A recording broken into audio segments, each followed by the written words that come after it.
नमस्कार दोस्तों, हमारी आज की कहानी है। आखिर भाभी ने ऐसा क्या किया कि ननद को मायका छोड़कर भागना पड़ा ससुराल। राहुल, मैं सोच रही थी संडे को मायके चली जाती हूँ। वैसे भी भाभी को 9वां महीना चालू हो गया है, क्या पता कब डिलीवरी हो जाए। और फिर माँ से अब ज्यादा काम होता नहीं है। मुझे नहीं लगता वो भाभी के लिए ज्यादा कुछ कर पाएगी। मैं भाभी के लिए गोंद के लड्डू बना आती हूँ और साथ ही साथ भाभी को बता भी दूंगी कि अस्पताल के लिए एक बैग तैयार कर ले और उसमें जरूरत का सामान पैक कर ले। नव्या खुशी से बोले जा रही थी। बुआ बनने की खुशी उसकी आंखों में साफ झलक रही थी। लेकिन नव्या, तुम एक बार उनसे पूछ तो लो, ऐसे बिना बुलाए जाना क्या सही रहेगा। मेरा अपना घर है, कोई मुझे बुलाए या ना बुलाए, मैं तो खुशी खुशी जाऊंगी और अपनी प्यारी भाभी के लिए गोंद के लड्डू भी बनाकर आऊंगी। आखिरकार वो मुझे बुआ बनाने का सौभाग्य जो देगी। राहुल को नव्या का इस तरह मायके जाना अच्छा नहीं लग रहा था, लेकिन नव्या का खिला हुआ चेहरा देखकर उसने चुप रहना बेहतर समझा। छुट्टी के दिन नव्या सुबह ही मायके पहुंच गई और भाई को सामान की लिस्ट दे दी और जरूरी सामान मंगवा लिया। नव्या ने बड़े ही चाव से अपनी भाभी के लिए लड्डू बना दिए। विमला जी भी बहुत अच्छा महसूस कर रही थी, क्योंकि उनकी बेटी अपनी भाभी के लिए इतना सब कर रही थी। वापस आते समय विमला जी ने कुछ लड्डू नव्या को भी बांध दिए। कुछ समय बाद नव्या की भाभी कंचन ने एक प्यारे से बेटे को जन्म दिया। जब तक कंचन अस्पताल में रही, नव्या ही उनकी देखभाल करती रही और कंचन के घर आने के बाद विमला जी ने बहू और पोते की देखभाल के लिए काम वाली रख ली। नव्या अपना काम निपटाकर मायके आ जाती और अपने भतीजे के बड़े ही चाव से मालिश करती और उसे नहलाती। भाभी के खान पान का भी वो विशेष ध्यान रखती।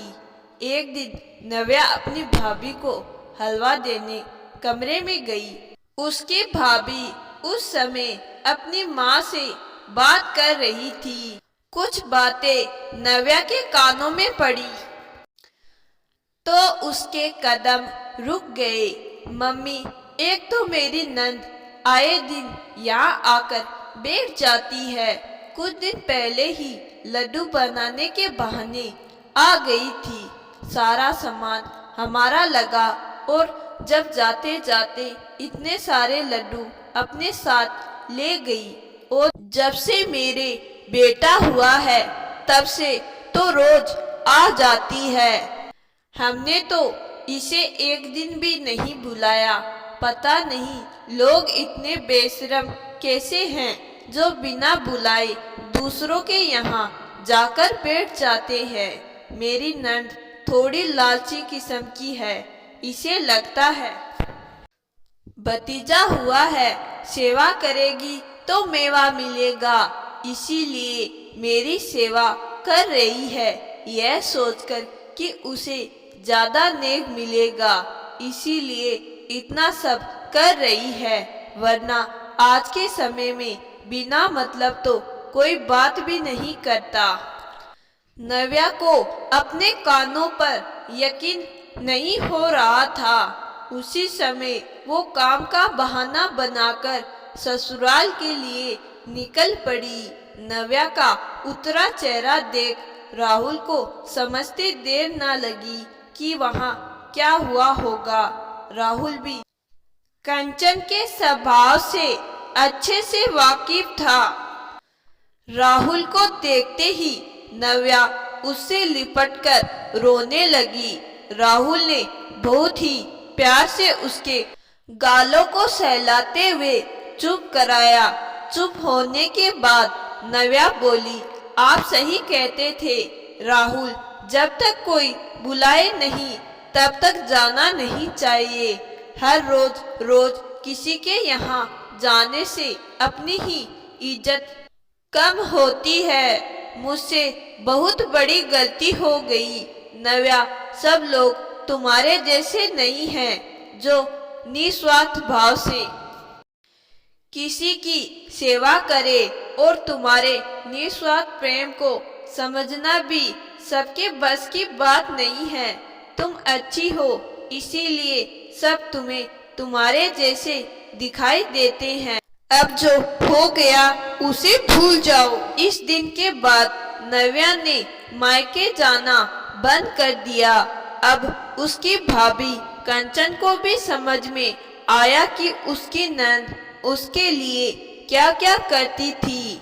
इसीलिए उसने नव्या को फोन किया और बोली, दीदी आप इतने दिनों से आ क्यों नहीं रही? आपके चले जाने से मैं तो अकेली पड़ गई हूँ।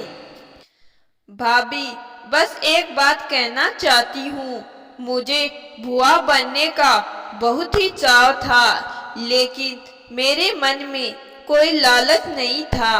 वो लड्डू भी मैंने तुम्हारे लिए ही बनाए थे।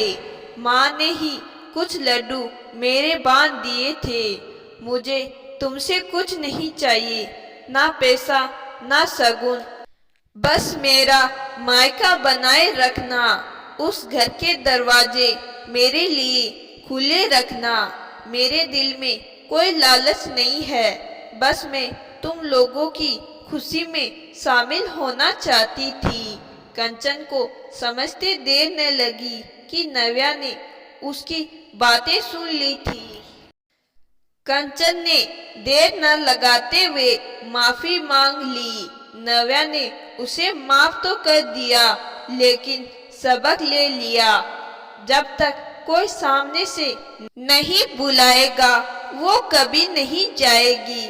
दोस्तों, इस स्वार्थ भरी दुनिया में अगर कोई सच्चा इंसान दिल से भी किसी का भला करने की सोचता है तो लोगों को भी उसमें भी स्वार्थ ही दिखता है। यदि कोई तुमसे निस्वार्थ प्रेम करता है तो हमें भी उसका मान करना चाहिए। अक्सर हम उन्हीं लोगों को ज्यादा दुख देते हैं जो हमसे सच्चा प्यार करता है और बदले में सिर्फ प्यार चाहता है। तो दोस्तों, आज की कहानी आपको जरूर पसंद आई होगी। कहानी पसंद आई है तो कहानी को लाइक और चैनल को सब्सक्राइब जरूर करिएगा। धन्यवाद।